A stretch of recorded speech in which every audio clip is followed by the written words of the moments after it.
Assalamu alaikum students, and I'm Khalid here, Head of Department of Chemistry from the Legend Institute of Management Sciences.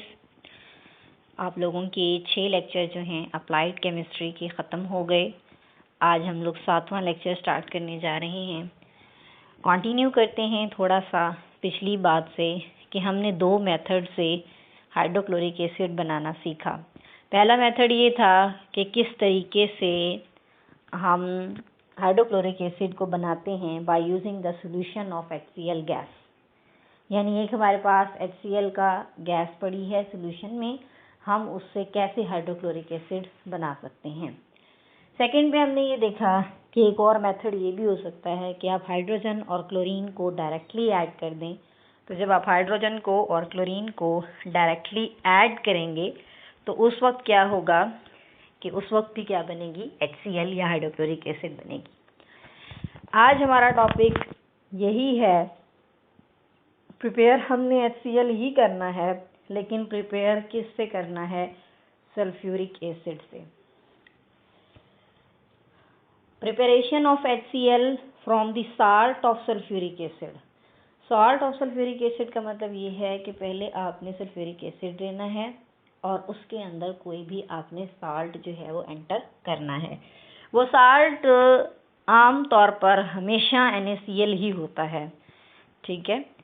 अब इसका basic principle क्या है, topic का name क्या है कि प्रिपेयर करना है हाइड्रोक्लोरिक एसिड HCl, इस्तेमाल क्या करना है, साल्ट ऑफ सल्फ्यूरिक एसिड यानी H2SO4 को इस्तेमाल करते हुए हमने प्रिपरेशन करनी है किसकी, हाइड्रोक्लोरिक एसिड या HCl की।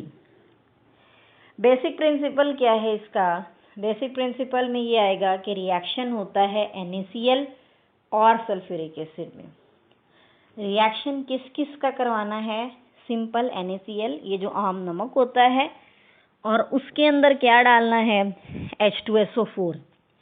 NaCl में जब H2SO4 ऐड होगा तो ये एक एंडोथर्मिक रिएक्शन होगा। एंडोथर्मिक रिएक्शन से मुराद ये है कि इसमें हीट एब्जॉर्ब होगी। हीट एब्जॉर्ब होगी तो जाहिर सी बात है टेम्परेचर जो होगा सिस्टम का वो क्या हो जाएगा, वो कम हो जाएगा, क्योंकि हीट क्या हो गई है, एब्जॉर्ब हो गई है। तो सिंपली क्या होता है, ये रिएक्शन है NaCl में और सल्फ्यूरिक एसिड में। NaCl और सल्फ्यूरिक एसिड दोनों को जब रिएक्ट करवाया जाता है तो उससे हमारे पास क्या बनती है, एंडोथर्मिक रिएक्शन जो है वजूद में आता है। यही इसका बेसिक प्रिंसिपल है। तो बेसिक प्रिंसिपल के मुताबिक रिएक्शन करवाते हैं NaCl का सल्फ्यूरिक एसिड के साथ, और ये रिएक्शन क्या होता है, एक एंडोथर्मिक रिएक्शन कंसीडर किया जाता है। अब एक मेथड हमने स्टार्ट करने जा रहे हैं जिसमें आपने इस्तेमाल क्या करना है, सल्फ्यूरिक एसिड और साथ में उसका साल्ट। इसमें चाहिए क्या क्या, इसके 3 रॉ मटेरियल्स हैं। रॉ मटेरियल में 1000 kg आपको इसमें HCl चाहिए। इसमें आपको सोडियम क्लोराइड चाहिए, सोडियम क्लोराइड 320 किलोग्राम तक आपको सोडियम क्लोराइड जो है वो चाहिए होगा। थर्ड पे आपको चाहिए सल्फ्यूरिक एसिड और वो चाहिए आपको 2668 किलोग्राम, यानी इतना ज़्यादा जो है वो आपको सल्फ्यूरिक एसिड रिक्वायर इसमें होगा।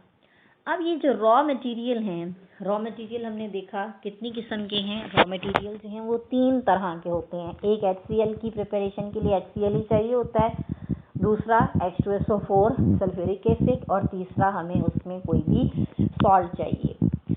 अब रॉ मटेरियल जिनको हम एनलिस्ट करते हैं, इन रॉ मटेरियल्स को के रिसोर्सेज क्या हैं, इनको कहाँ से हासिल किया जाता है। ये रॉ मटेरियल तो पहले प्रिपेयर करेंगे लेबॉर्ट्री के अंदर। जब तक रॉ मटेरियल्स प्रिपेयर नहीं होंगे तब तक ये पॉसिबल नहीं है कि आप उनको जो है उसकी फाइनल कोई भी प्रोडक्ट बना सकें। सोडियम क्लोराइड को ऑब्टेन किया जाता है, कैसे ऑब्टेन किया जाता है, सी वाटर। 2 आपके बेसिक जो हैं वो रॉ मटेरियल 2 है ना, NaCl और H2SO4। NaCl को कहाँ से लेना है, सी वाटर लें, समुद्र का पानी। उसमें क्या करेंगे, उसको देखेंगे उसके अंदर ज़रूर क्या होगा, सोडियम क्लोराइड। साल्ट लेक यानी साल्ट लेक ले लें या सब बॉयल वाटर, इन तीनों से आपको इनडायरेक्टली क्या मिल रहा होगा, रॉ मटेरियल मिल रहा होगा। कौन सा? Sodium chloride. सेकेंड पे हमें चाहिए सल्फ्यूरिक एसिड। सल्फ्यूरिक एसिड को आपने खुद प्रिपेयर किया था दो मेथड से, एक था लेड चैम्बर और एक था कॉन्टैक्ट प्रोसेस। और दोनों में हमने ये देखा था कि जो कॉन्टैक्ट प्रोसेस होता है वो ज़्यादा अच्छा कंसिडर किया जाता है बनिस्बत लेड चैम्बर के, क्योंकि लेड चैम्बर में ऑक्सीडेशन का बहुत खतरा होता है इस वजह से। तो कॉन्टैक्ट प्रोसेस में क्या है कि आपने उससे क्या हासिल करना है, सल्फ्यूरिक एसिड। तो यहाँ आपने ये देखा कि रॉ मटेरियल के 3 सोर्सेज होते हैं। सोडियम क्लोराइड को ऑब्टेन किया जाता है सी वाटर से, साल्ट लेक से और सब बॉयल वाटर से, जबकि सल्फ्यूरिक एसिड को कॉन्टैक्ट प्रोसेस से प्रिपेयर किया जाता है। उसके बाद हम आते हैं इसके रिएक्शंस की तरफ। ये रिएक्शन जो है वो क्या होता है? रिएक्शन जाहिर सी बात है रॉ मटेरियल्स के दरमियान हो रहा है, तो सिंपली NaCl के अंदर क्या ऐड होगा? H2SO4। यही हमने दो रॉ मटेरियल डाले हैं। NaCl और H2SO4 जब मिलेगा तो पहले बनेगा HCl। अब एक HCl के पास चला गया, लेकिन एक H अभी भी इसके साथ अटैच रहेगा और ये बनाएगा NaHSO4। ये इक्वेशन बैलेंस में है, NaHSO4 और साथ में क्या बन गया? HCl। लेकिन ये एक पहला स्टेप था। सेकेंड स्टेप में NaHSO4 दोबारा रिएक्ट करता है NaCl के साथ, लेकिन पहले स्टेप में क्या किया? NaCl ने रिएक्ट किया, प्रोडक्ट क्या बनी? HCH। प्रोडक्ट ये देखें, प्रोडक्ट क्या बनी कि एक H और ये Cl इन्होंने मिलकर क्या बना दिया? HCl। ये एक H जो बचा हुआ है वो और इसके साथ में Na और SO4, ये क्या बन गए? NaHSO4। अब इसका सेकेंड स्टेप क्या होगा? फर्स्ट स्टेप को हमने इरेज कर दिया, अब हम इसके सेकेंड स्टेप पे मूव करते हैं। सेकेंड स्टेप में NaCl दोबारा से रिएक्ट करेगा किसके साथ? NaHSO4 के साथ। जब NaCl NaHSO4 के साथ रिएक्ट करेगा तो फिर क्या बनेगा? यहाँ से फिर बनेगा HCl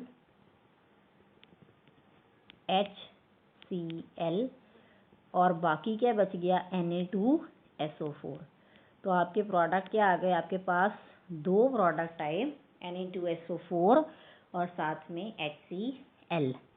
तो ये हमारे पास फाइनल रिएक्शंस थे कि पहले क्या होता है कि NaCl में H2SO4 ऐड होता है तो बनाता है NaHSO4 प्लस HCl। फिर NaHSO4 फर्दर रिएक्ट करता है NaCl के साथ और ये बनाता है Na2SO4 प्लस HCl। अब इसकी एक सिंपल सी फ्लो शीट डायग्राम दिखाई हुई है कि अब इसको कैसे प्रिपेयर किया जाता है। तो देखें हम इसको कैसे प्रिपेयर करेंगे। 3 चीज़ें हमने इसमें डालनी हैं, सल्फ्यूरिक एसिड, साल्ट और फ्यूल। इन तीनों को आपने किस में डाला? फर्नेस के अंदर डाला। फर्नेस के अंदर साल्ट का केक भी डाला हुआ है। साल्ट का केक क्या करेगा? ये साल्ट प्रोवाइड करेगा। तो फर्नेस में सबसे पहले आपने जो है वो 3 चीज़ें ऐड की हुई हैं और वो 3 चीज़ें क्या हैं? सल्फ्यूरिक एसिड, साल्ट और फ्यूल। सल्फ्यूरिक एसिड, साल्ट और फ्यूल फर्नेस के अंदर होंगे और फर्नेस में क्या है कि एक साल्ट केक जो है वो लगा होगा। अब ये तीनों जाएंगे, किधर जाएंगे? सिलिका बर्न कूलर में। तीनों को कूलर की तरफ लेकर जाएगा क्योंकि फर्नेस में तो वो जल चुके होंगे सारे के सारे।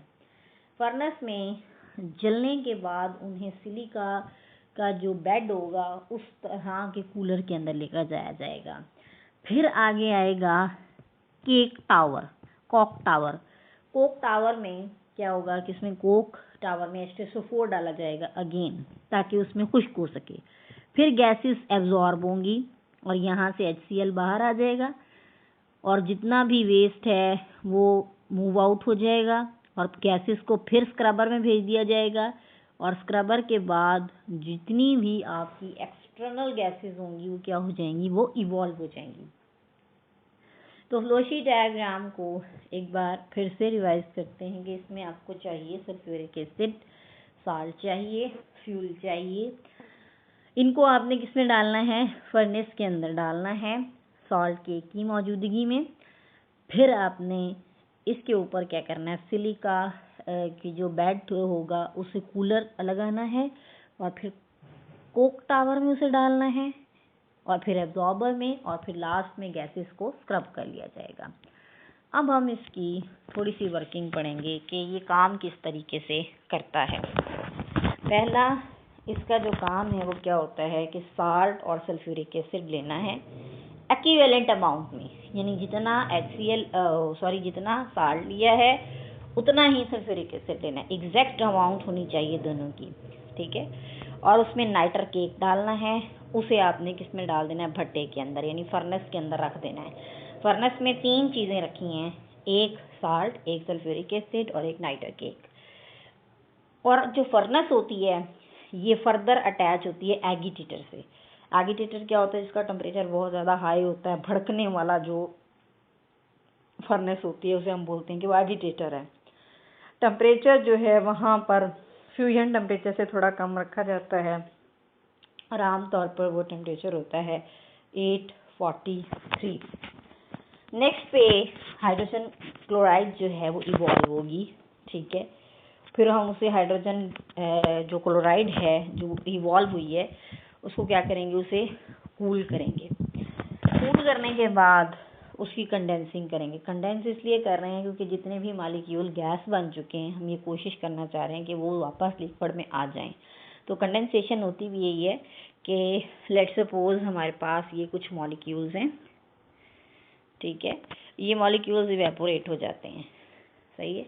कुछ देर के बाद वो मॉलिक्यूल अगर उसकी सरफेस को मैंने कवर कर दिया तो वो वापस आ जाएंगे। जब वो वापस आएंगे यहाँ टकराएंगे तो वो दोबारा से क्या बना देंगे, सॉलिड या liquid. Salt cake continuously discharge होता है from the periphery to the furnace, यानी फर्नेस की जो पेरीफ्री होती है, पेरीफ्री कहते हैं नीचे वाला एरिया, वहाँ से कंटिन्यूसली उसे डिस्चार्ज किया जा रहा होता है, किसको, साल्ट केक को। अगेन इस फर्नेस के अंदर जो रिएक्शन हो रहा होगा वो लिखते हैं पहले। वो रिएक्शन ये होगा कि रिएक्शन में से पहले भी आपको मैंने लिखवा दिया, फिर भी नोट कर लें। यहाँ आपने दोबारा वो रिएक्शन लिखना है। NaCl पहले H2SO4 के साथ कंबाइन होगा और ये बनाएगा NaHSO4 प्लस HCl, पहले ये बनाएगा। उसके बाद ये जो NaHSO4 है ये मज़ीद NaCl के साथ मिलेगा और सेकेंड स्टेप जो होगा वो ये होगा, इसको हम इरेज करते हैं। सेकेंड स्टेप में क्या होगा कि NaCl NaHSO4 के साथ रिएक्ट करके बनाएगा Na2SO4 प्लस HCl। तो ये रिएक्शन आपने दोबारा इसकी वर्किंग में यहाँ पर लिखना है। अब ये जो कंबशन गैसेस होंगी इसमें क्या होगा, HCl leave the furnace. HCl जो होगा वो कॉन्टिन्यूसली फर्नेस को लीव कर रहा होगा, यानी 840 डिग्री सेंटीग्रेड पर, ठीक है। उसे सिलिका के बेड्स में भेजा जाएगा। सिलिका के बेड्स में जाके उसकी कंडेंसेशन होगी और उसकी क्या होगी, कूलिंग होगी।